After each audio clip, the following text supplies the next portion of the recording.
Hello and welcome on 360 Sport on Trust TV. I am Adeni Aji Shafe. Well, we have to bring you all this hour for all of activities in the world of sport. But first of all, we need to look at our own football. When it comes to football in Nigeria, we've always been doing it when it was in the past. But right now, it seems things are not going, especially with the Super Eagles. But we just have to get it right. And how can we get it right? The Honorable Minister of Youth and Sports said the DNA of Nigerian football is in the grassroots. A lot of Nigerian administrators are also talking that Nigerian can only get it right if you go to the grassroots. We'll be starting on that particular note. Grassroots talent, critical to Nigerian football development, according to Idan Mukhtar, that's the FCT FA chairman, talking that, well, we just have to get it right by going grassroots if we want to get our football back on the mainstream. And that is just the key. The first story we are looking at, and I have in the studio Joseph Peter, and also I have Noel Samson. Noel, let's start from you. The pleasure is nice. you saw that particular story there. Grassroots talent, critical to Nigerian football development. Would you agree with that? Yes, definitely. Grassroots talent is actually it's what we can use to get the next level of superstars in Nigeria League and in Super Eagles, because we can look at the likes of Gigi Okocha, those players we talked about those days. They started actually from the grassroots. So for you to get it right, it has to be from the grassroots. Catch them young.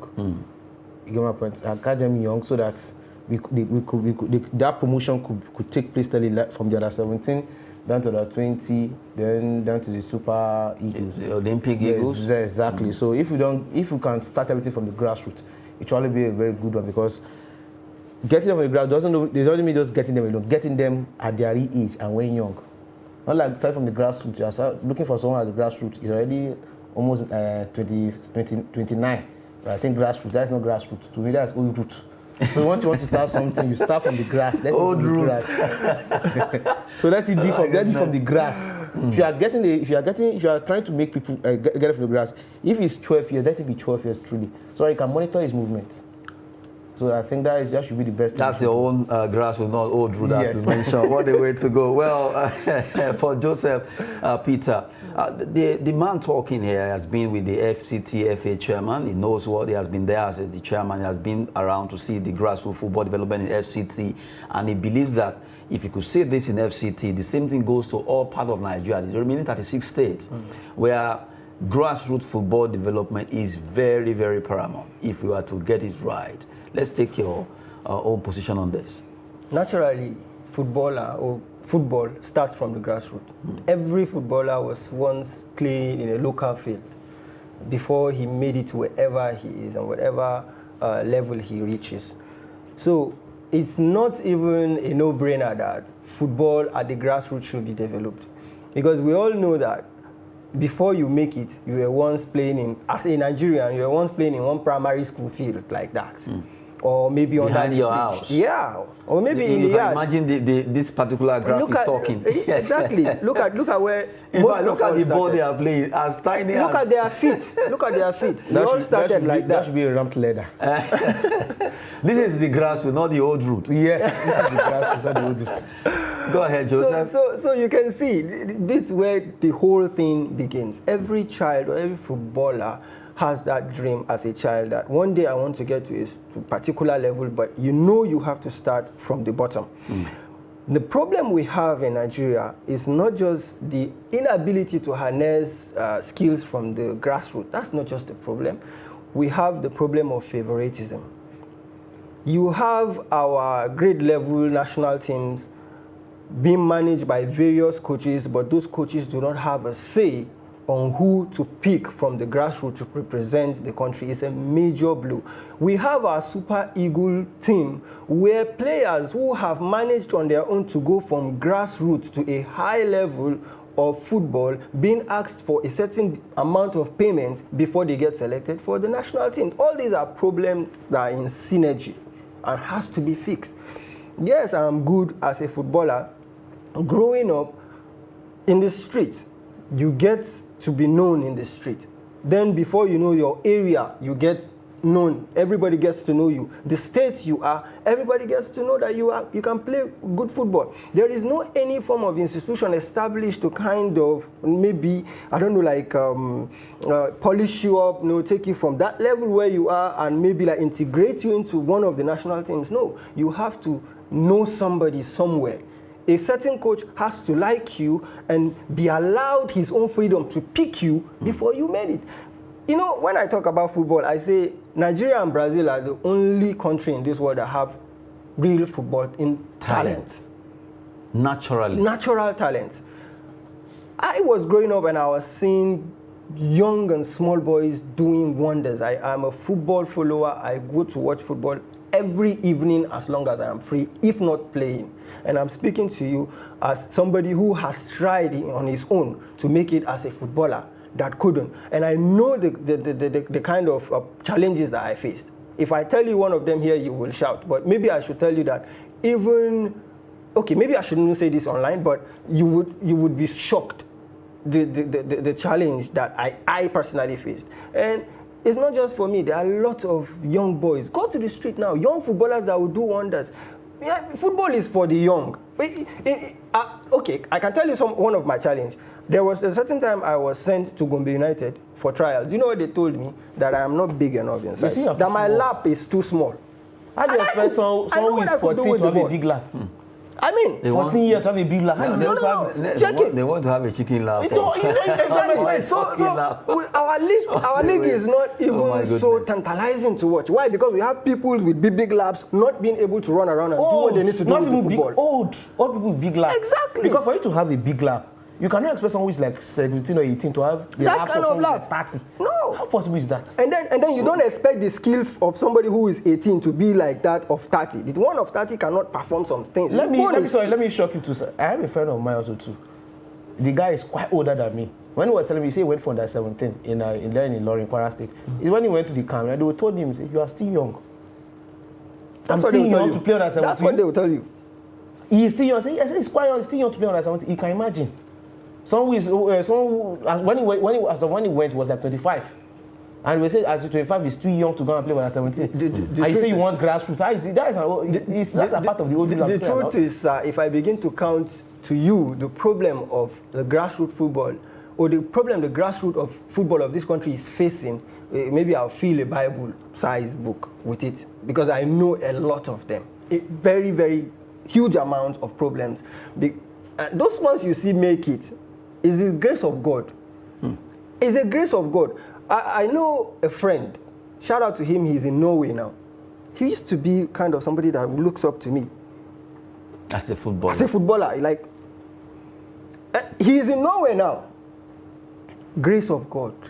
Not Nigerian system that helped him. The white men will come to this country, they will identify talents, and they will take them away and make money with them. Yes. And those talents will end up not playing for our country. Nobody is talking about those ones. How about those ones that are abroad? They made it. They were able to make it. There's a good system for them to do that, thank God. They made it. They have gotten to a level where they want to represent the country. And you ask them for payment before they represent their country. But why is it that is really very common in Africa? Not only in Nigeria. Look at the last of Mbappe. Yes, it happens in other nations in Africa. It's becoming a norm, and it's not supposed to be. And truly, if you take Nigeria as at least with a cognizant, that particular cognizant look that, okay, if sport or football should be developed in this country, it needs it to start from grassroots. And you have mentioned two very, very important points. The issue of age falsification, and also the issue of trying to see, favoritism, and then bribery. Bring money before we feature you. Bring money before we feature you. Maybe the issue of age falsification is a little thing, is a small thing, a tiny thing to deal with. If only you would pick the right players. It's a matter of he's 16, he can do what I ask him to do as a coach. So what? Let him play. But you say his lap is not big enough to play in the Nigerian Premier League. Is football all about laps? I thought football is for young people. Yes. The Messis, the Ronaldos, we all knew them. Look at before Saka. the group big laps, it took stages. Look at the age of Mbappe when he won the World Cup. Football is for the young. It's not even for the white men. They reach the age of 30, 35, and look, and they begin to fade away. Look at Ronaldo, just 37 years old. Let's be real. Let's be real. There are footballers that are 37 in this country, and they're still spending their money to go out and travel abroad. Up till now, I know a couple of them. I know a couple of them. They still want to go. They still are trying their best to travel out and represent.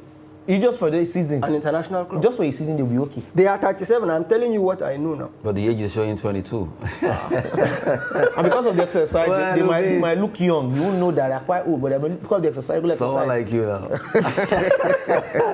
Well, even though he calls it old route, but really, we just have to do the right thing. If we talk about football or even sport generally in Nigeria, our attention is on football today, and we're looking at grassroots development, and we really need to go into those talent where we see them on the street. You go to the nooks and crannies of Nigeria, a lot of talent that we just need to just pick them, and they will do exploit in any wing that you actually play them. But right now, we are not doing it right because either favoritism, either age, either bribery, and all that, and it's really affecting our football because we are not putting the right players. There are so many players that also play for Super Eagles. They cannot even play for Flamingo, that's the Golden Eagle, let alone getting a call up to Flying Eagles.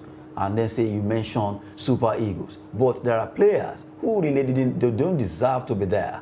But right now they are one of the key players who are being called in, week out, anytime you have competition. But really we need to get it right. It has been a long time. I still remember when Pele predicted that an African nation will win the World Cup. As at that time, when he saw what Nigeria did at the Atlanta Olympics 1996, he was so happy that yes, Africa, they've got a lot of talent. After us, we saw what Cameroon did, what Ghana did, and also other countries. We saw what Morocco did at the World Cup, getting to the semi-final for the first time, was because they actually believed and worked towards the right thing and picking the right players, and that really helped Morocco to move further that particular record set by an African nation at the Mundial. But right now, if you are to get it right, we need to do what? We need to visit and give more attention to the grassroots talent, where we can get the best of the best to represent us in every competition that we want to at least compete in. Well, we've been talking about that particular topic, grassroots talent.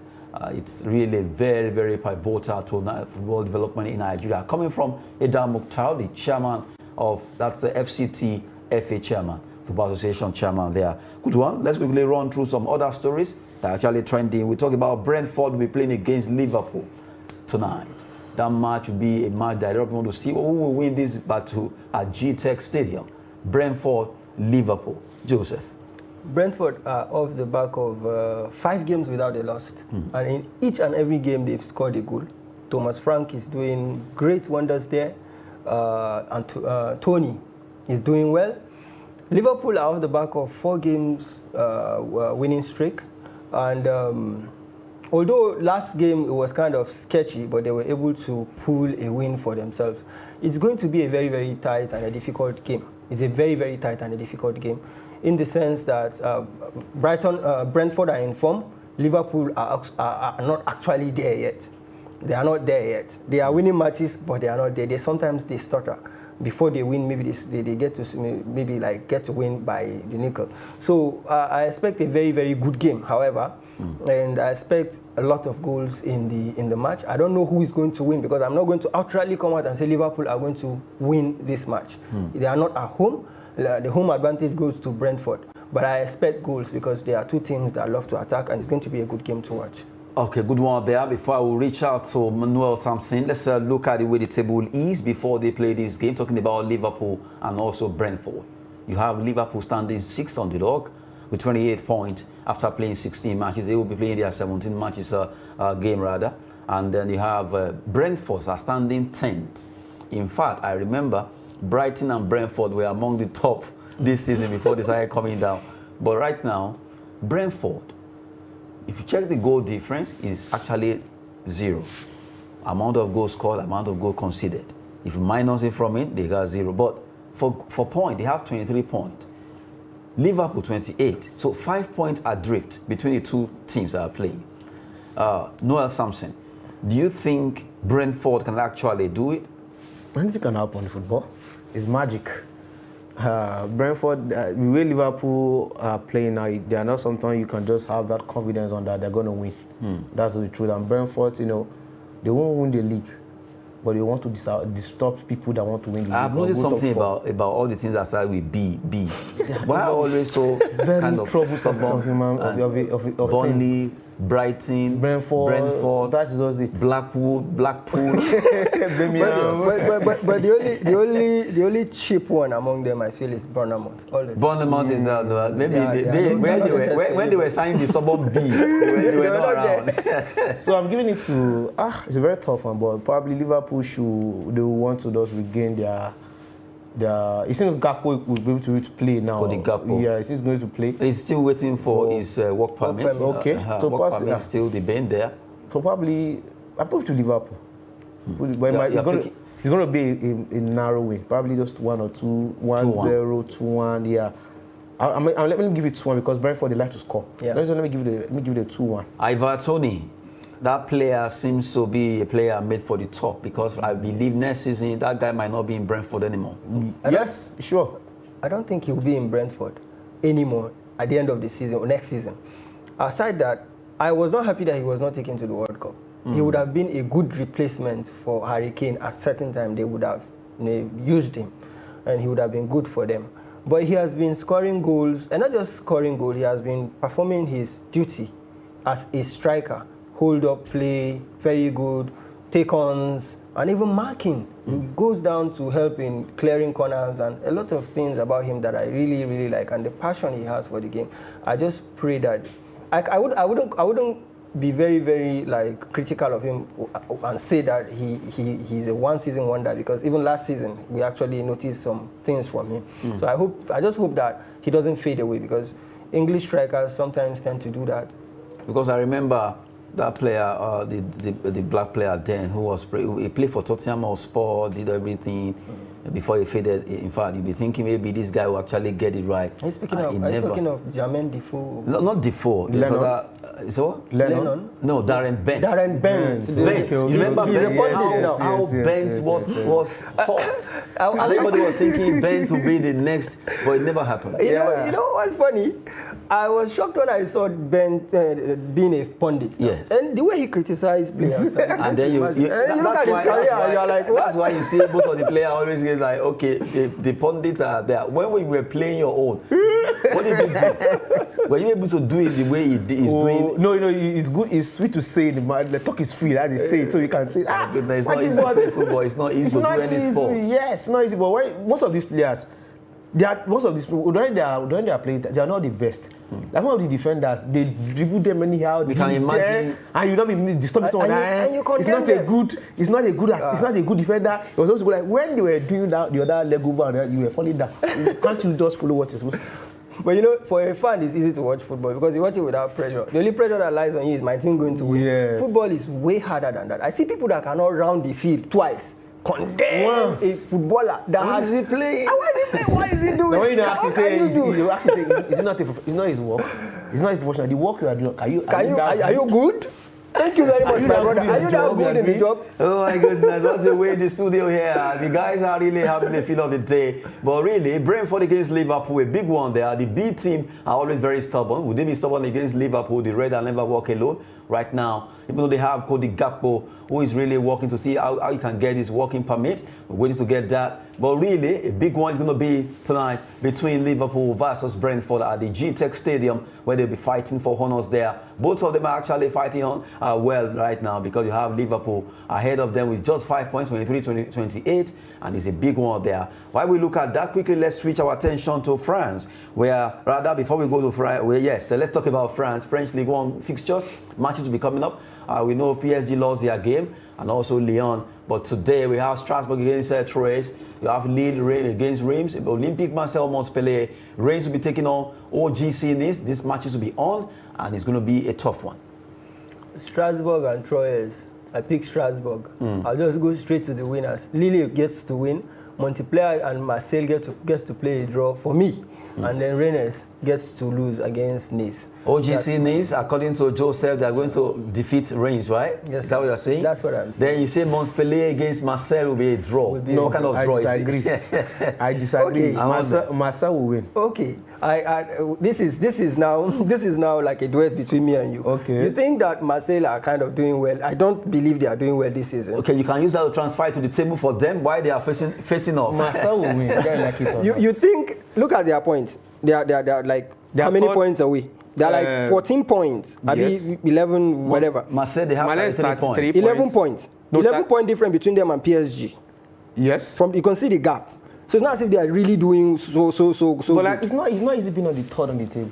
Nobody said it's easy. Yes. But when everybody is poor, even the one that is not trying would be considered to be. Now, let's roll it to where we look at Montpellier now, so that the argument could actually be better off, talking about French League One.